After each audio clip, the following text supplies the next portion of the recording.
I was trying to find something within myself, but I was trying to get it from the outside world. You've been taking steps towards your goals in the external world, you're being disciplined, you're being consistent, and you're seeing some results.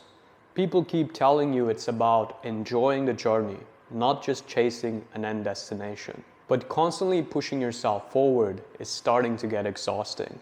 And every time you reach a goal, the goalpost to feel happy, to feel fulfilled, gets pushed back even more. This leaves you wondering how you can continue the journey in the long run. And you start asking yourself, is life just one big treadmill that you run on until you eventually collapse on your deathbed? It does not have to be this way. In today's episode of the Data Driven Actualization Podcast, we talk about how to find happiness from within and use that happiness to achieve the same goals in less time and less effort. All of these behaviors are dictated by the feeling of lack of attractiveness. So when we let go of that, we can unconsciously behave in ways that's not very needy, that's very confident. So we don't have to micromanage our own behavior and create like a 200-page playbook. We speak about the difference between playing to win versus playing not to lose, and how by creating a default state of happiness and confidence, you can play to win and get the same outcomes you want with less effort. I hope you enjoyed this episode and see you on the other side. Welcome back to the Data Driven Actualization Podcast. Today I'm here with Dr. Namer. And some DDA t-shirts. New gear, some DDA t-shirts. What's the topic at hand, Dr. Namer? The happiness you're looking for is already inside of you. Amazing. And how did we come to this subject?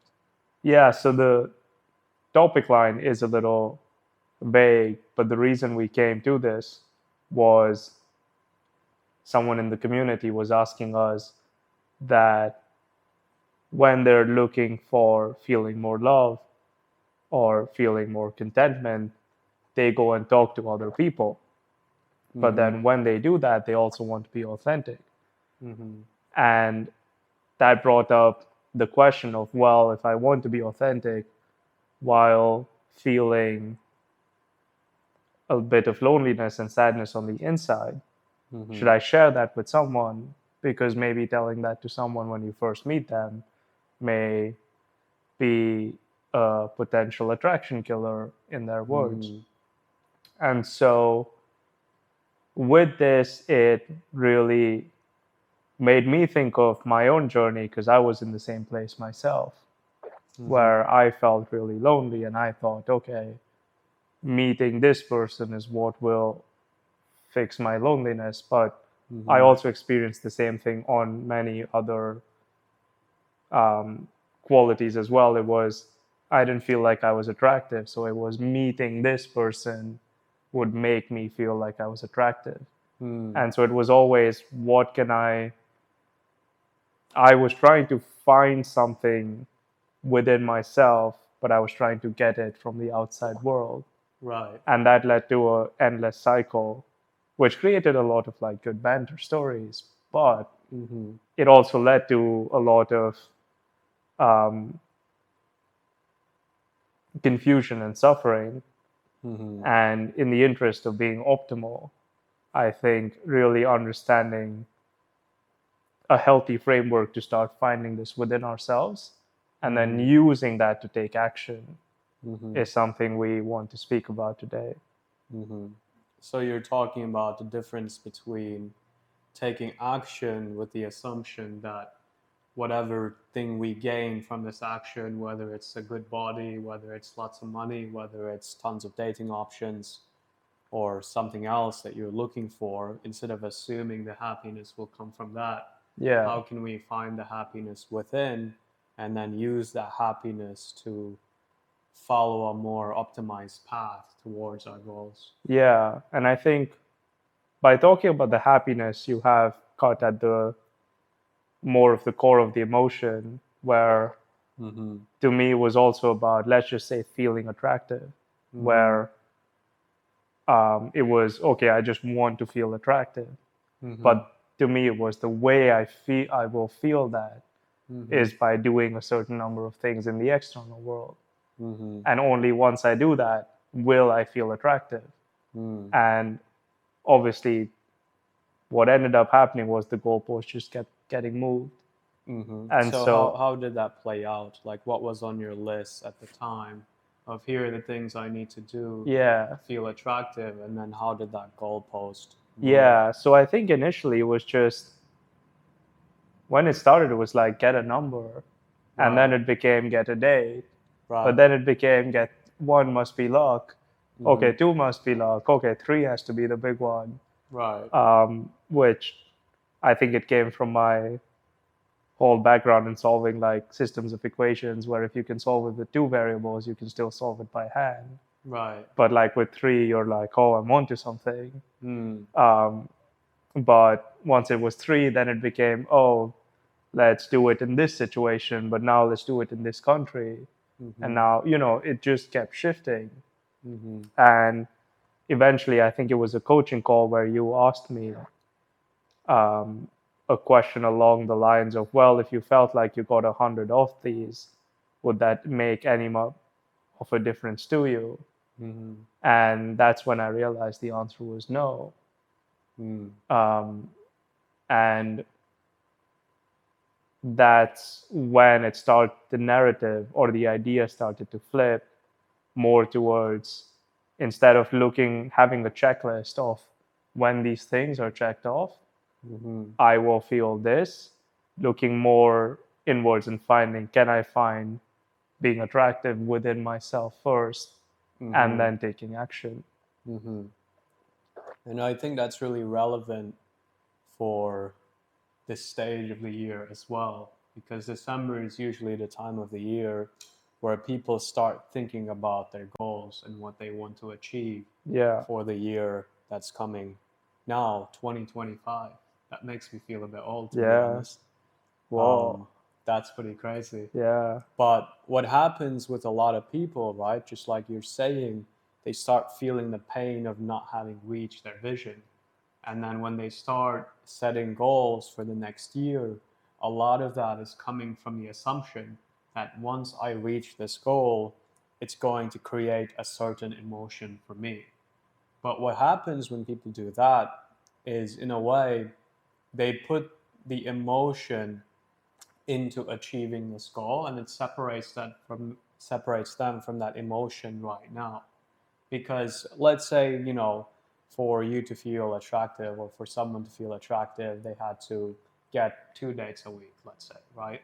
What happens is every single week where you don't have that, it creates a cycle of unattractiveness.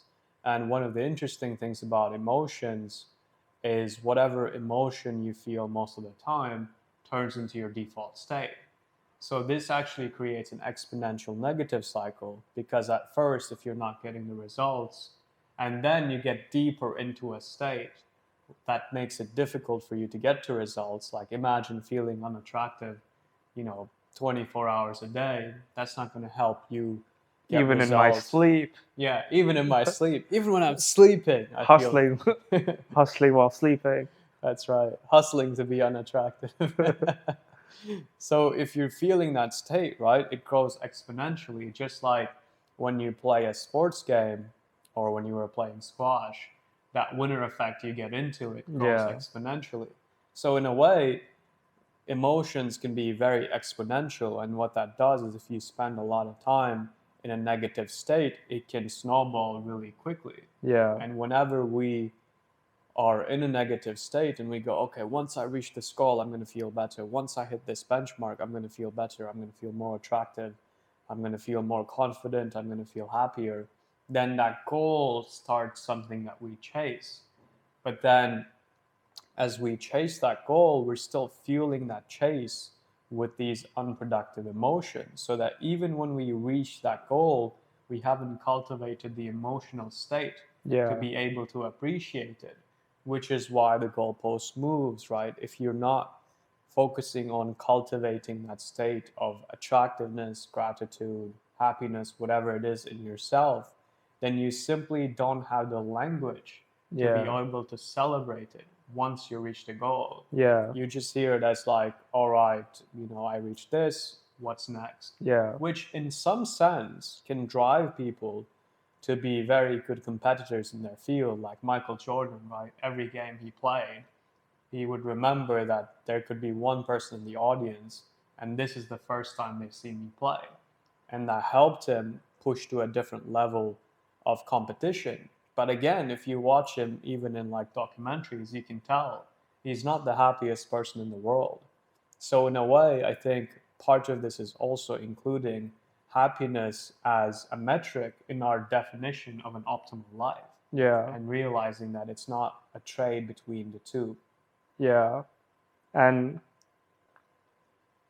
even from the lens of being ruthlessly pragmatic about reaching the goal, could you tell us more about how, even if the sole purpose was to just reach the goal, how does finding attractiveness within yourself, or finding whatever you're looking for within yourself, how does that actually optimize my chances of completing or accomplishing the goal anyway? Yeah, I think first we want to look at, okay, whatever external thing we're seeking, like if we were to achieve that, what do we believe that would change about ourselves? Yeah. That's a very good way to see, okay, what's the meaning I'm putting behind this? So let's say, okay, I'm someone who's single and I want to find a romantic partner, which could be a beautiful desire. If that's what you want, that's great. Then you can ask yourself, if I had a partner, what would that mean about me?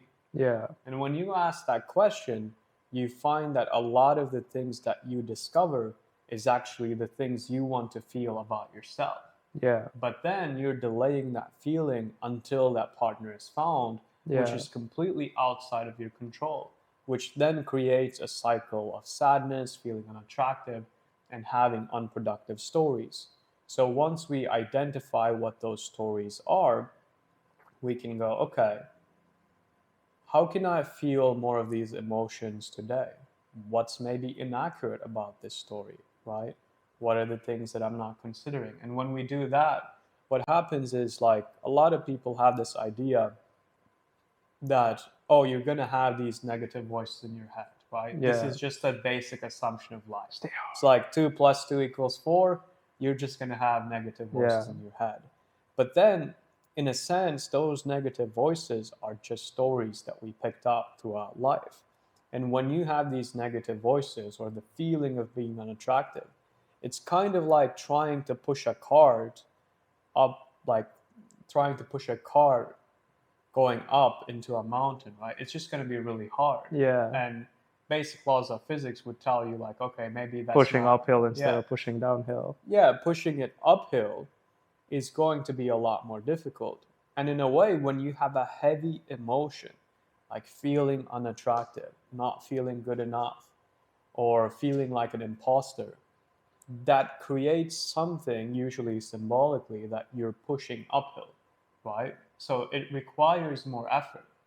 Like if you don't believe it, pause the podcast, go out, try to like pick up 10 kilograms, carry it uphill, and then just roll it downhill. Which one was easier, right? Now that's easy to recognize with concrete things because we can see them. With beliefs, that's a little bit more nuanced to see. Yeah. But once we see it, we can realize that, okay, if you're carrying this every single day and you're pushing uphill to reach your goals, then that's going to be difficult. Whereas when we can clean up these beliefs and we can find the attractiveness inside ourselves, what happens is we start pushing down or we start going downhill. And what happens with that is then reaching the goal is a lot easier. So, for example, let's look at the simple act of going up and saying hello to someone that you like, right? Now, you might see one of the most beautiful women you've seen in your life, and you might go, oh, wow, she's so attractive. And usually, when something like that happens, there's a golden projection. And a golden projection is simply seeing something outside of yourself, but actually, it's something that you also possess. So maybe you have this around people who are very intelligent. You get very, almost this like celebrity effect when you see someone who's really smart because you don't realize the intelligence that you have in yourself. So let's say with this woman, you recognize her beauty and you go, wow, she's so beautiful. I wish I could say something. Or maybe even I'm going to say something.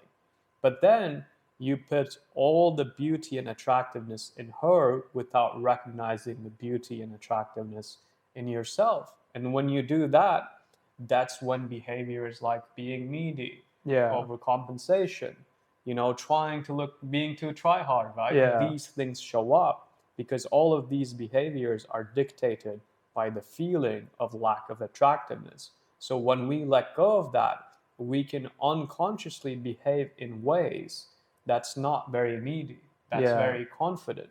So we don't have to micromanage our own behavior and create like a 200-page playbook on, if I don't want to look needy, if she says this, I say this, she says this, I do this. And then as we let go of the feeling, our default algorithm and way of behavior is just from someone who's attractive. Yeah. And to make it very, very concrete, I think this comes up in athletics a lot. And I think even with Ted Lasso, there's the whole be like a goldfish. Right. Where. So what is Ted Lasso for people who are not caught up? A very legendary TV series that talks about legends doing legendary things. So for context, this guy comes from America to coach football, European football in the UK. Soccer for our American listeners. For our American audience.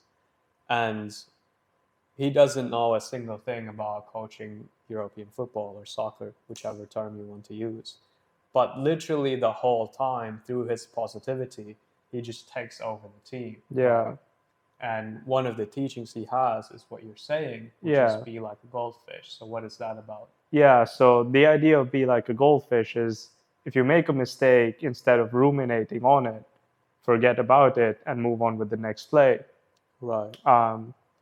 But you can also kind of take this to a deeper level and say, be like a goldfish in terms of just let go of your negative beliefs from maybe previous experiences and then treat every new experience like you forgot everything and it was, or you forgot all the negative stuff and you're just doing it without any of that emotional load. But the reason this is so relevant, you can take the biggest load. Yeah.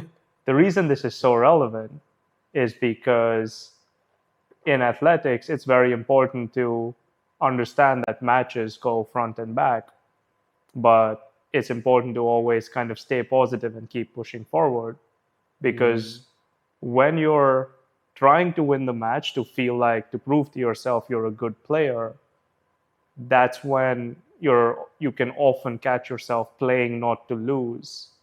Right. And in many ways, playing not to lose is the athletic analog of all the behaviors you talked about. Right. Neediness and all of that. And similarly, as you said, when you need a 200-page like PDF for that, if you're playing not to lose, you're always thinking of what could go wrong. How do I not make a mistake? Yeah. Because if I lose, it's the end of the world. Not the end of the world, but it means bad things about me. Versus if you feel into the parts of you that already are a good athlete, then, and you're not as attached to the outcome proving to you that you're a good athlete, and you can already feel into being a good athlete yourself, then you can play to win. And that's when playing to win is in many ways the analog of rolling downhill, because when you're playing to win, I found it easier to get into the flow state, but there's also a lot of creativity and you're more willing to take risks because you're not as risk averse. And so when you're playing with the ability to take more risk and with all this positive momentum, that's when you can really play your best. And that's when you'll get, or I've gotten some of the best results. And so the idea is that feeling into these emotions and doing looking for what we're hoping to find externally within ourselves isn't just a small feel-good technique that we do to avoid reality. It actually is very pragmatic from an achievement standpoint, that doing this will actually make it easier to achieve the task at hand, as opposed to constantly having to like fight your demons every time you have to go do something, which can be incredibly exhausting. Yeah. Yeah, and a lot of the time, like if you're in a state of low energy, burnout, feeling tired all the time, it's not the amount of things that you're doing that usually burn you out, unless, like, obviously, extreme Yeah. cases, you're like David Goggins or just running ultra marathons or working 100 hours or whatever it is. But what actually exhausts people is the stories in their head, because those stories they listen to every single time. And that's one of the things that we just live with for the rest of our lives. So why not take the time to play with those stories, to improve those stories, to change those stories, so that every single day that we spend for the rest of our life, we have more energy than we did before. Everyone has 24 hours a day, but the energy you can have inside those 24 hours and what you're capable of is completely infinite. So yes, money doesn't buy time, but the right skills buys you time, because it allows you to spend your time in a more effective way and do it with more energy, because time is not just linear, right? Like we could be in this podcast, but I could be here like 20% of my attention there, 20% thinking about, okay, what are we going to do at the gym today? 20% thinking about petting a dog, 30% with the flavor of my Thai tea. And I could experience this moment in the same time, but with less color. And what that does is it creates a very bland life. This is how people become apathetic. Or I could be here fully, which doesn't necessarily allow me to increase the amount of time, but it allows me to almost increase the resolution of the moment I'm experiencing. Now, I'm sure if you're watching this, you don't go on Netflix and watch your favorite series at like 240p, right? You go for the highest setting, and then you realize you need to upgrade, and you're like, okay, Yeah. let me just go down to the setting. 720. Yeah, 720 is the way to go. But again, this is how powerful this stuff is. You can experience every single moment at a higher resolution, which then completely changes your experience of life. And that's why finding this inside you is so powerful, because that means when you reach the goal, you can also celebrate the goal in full resolution, rather than being like, oh, that was cool, let's Yeah. just move on to the next thing. And when you celebrate, you have an emotional experience to integrate what you learn, so it solidifies as a part of you, and that just breeds more and more and more success. Yeah. Yeah. And I guess returning to the topic of external success, because we'd like to make this episode as practical as possible, in addition to Right. explaining By we, you mean you and all your parts. um, is also the idea that when it comes to socializing, it's how much more easier is it for other people to say yes to coming on life's adventures with you when you already are having a lot of fun and Yeah. you already are feeling a lot of love for yourself. That's in many ways the ultimate form of non-neediness, because you know that you're going to have a blast either way. Right. And so, again, it's finding these qualities within yourself.